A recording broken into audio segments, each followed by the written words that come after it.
세월이 지나봐야 분명해지는 것들이 있습니다. 어려운 문제일수록, 지금 내 마음을 부글거리게 하는 문제, 사람들일수록 세월이 지나봐야 알 수 있습니다. 당장은 밉고 아파요. 하나만 보이니까. 그리고 지금 힘드니까. 그러나 세월이 지나보면 왜 이 일이 일어났을까? 왜 이 사람을 붙여주셨을까? 하나님의 뜻을 알게 됩니다. 내가 생각하지 못했던 이유들과 유익들을 깨닫기 때문입니다. 이러한 과정들을 통해서 우리는 영적인 통찰력을 더 풍성하게 가지게 됩니다. 우리의 신앙이 자라나고 깊어지는 것이지요.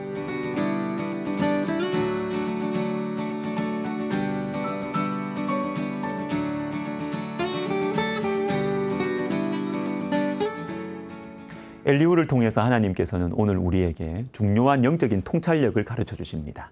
오늘 본문 마지막 절인 욥기 37장 13절을 보십시오. 혹은 징계를 위하여, 혹은 땅을 위하여, 혹은 긍휼을 위하여 그가 이런 일을 생기게 하시느니라. 자, 이런 일, 마지막에 나온 이런 일은 하나님께서 자연 만물을 운행하시는 것입니다. 우리가 다 헤아릴 수 없고 이해할 수 없는 일들이죠. 이걸 행하시는데 거기에는 세 가지 목적이 있다고 하십니다. 징계를 위하여, 혹은 땅을 위하여, 혹은 긍휼을 위하여. 이 세 가지 중에 하나라는 것이죠. 세 가지가 다 있을 수도 있고 그 중에 하나 또는 둘이 있을 수도 있다라는 것입니다. 특별히 이 세 가지는 욥의 경우처럼 고난을 해석하는 데 있어서 매우 중요한 영적인 통찰력입니다.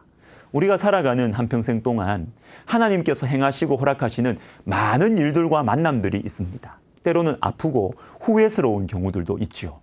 왜 이런 일이 나에게 닥칠까? 그 사람을 왜 만났을까? 우리 가정에 왜 이런 고난이 있을까? 왜 이것이 계속될까? 징계를 위하여, 혹은 땅을 위하여, 혹은 긍휼을 위하여입니다. 먼저 징계를 위한 것일 수 있습니다. 우리의 죄 때문에, 그리고 하나님과 멀리 떨어져 있기 때문에 징계하시는 것입니다. 두 번째는 땅을 위하여. 이 말은 죄를 범하는 우리 때문에 주변 환경들이 고통을 당한다는 것입니다. 로마서 8장 22절을 보십시오. 피조물들이 다 이제까지 함께 탄식하며 함께 고통을 겪고 있는 것을 우리가 아느니라. 여러분, 피조물이 탄식하고 고통을 겪는다. 무슨 말일까요? 인간이 욕심에 눈이 멀면 자연이 고생을 해요. 자연이 피해를 입습니다. 땅이 고통을 당해요. 그래서 하나님께서는 땅을 위하여 우리가 쉬도록 해버리는 거예요. 인간이 그 땅을 떠나도록 하십니다. 인간에게는 고난이지만 땅을 위해서는 좋은 것입니다. 마지막으로 긍휼을 위하여입니다. 하나님께서 우리를 불쌍히 여기셔서 우리를 사랑하셔서 고난을 허락하실 때가 있습니다. 시편 119편 67절인데 고난 당하기 전에는 내가 그릇 행하였더니 이제는 주의 말씀을 지키나이다.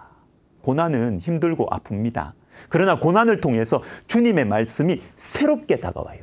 히브리서 12장 6절도 보십시오.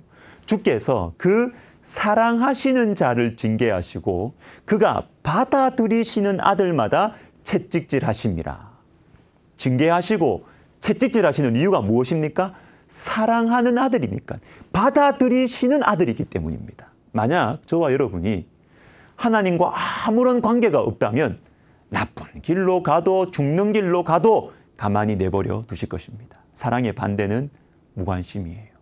그러나 하나님께서는 우리를 사랑하시기 때문에 긍휼을 위하여 고난을 허락하실 때가 있습니다. 여러분, 세 가지, 징계를 위하여, 땅을 위하여, 그리고 긍휼을 위하여, 하나님의 일하심을 이해할 수 있는 세 가지 방법, 영적인 통찰력입니다.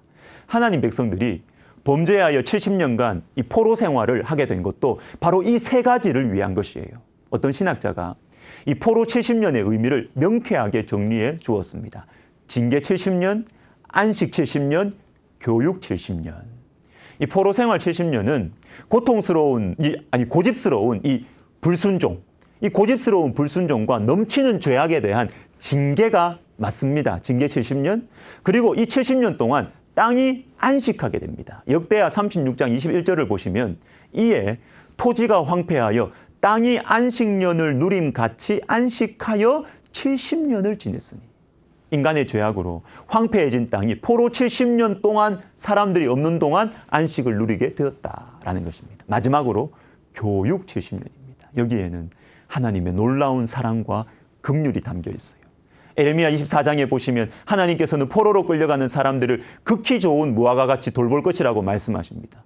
아니, 포로로 끌려가는데 이 고생길인데 무슨 좋은 무화과 나무예요? 그런데 이 포로 70년 동안 하나님께서는 하나님 백성들에게 말씀을 교육하십니다. 말씀을 버려서 망하게 된 이 사람들의 마음 속에 말씀을 마음에 새겨주시는 것입니다. 그 대표적인 사람들이 다니엘, 에스더, 스룹바벨, 에스라, 느헤미야입니다. 역사상 가장 경건한 사람들, 신실한 사람들, 이 사람들이 어디에서 길러졌습니까? 포로지에서. 포로 70년 동안입니다. 징계, 땅, 긍휼. 여러분, 많이 힘드시죠?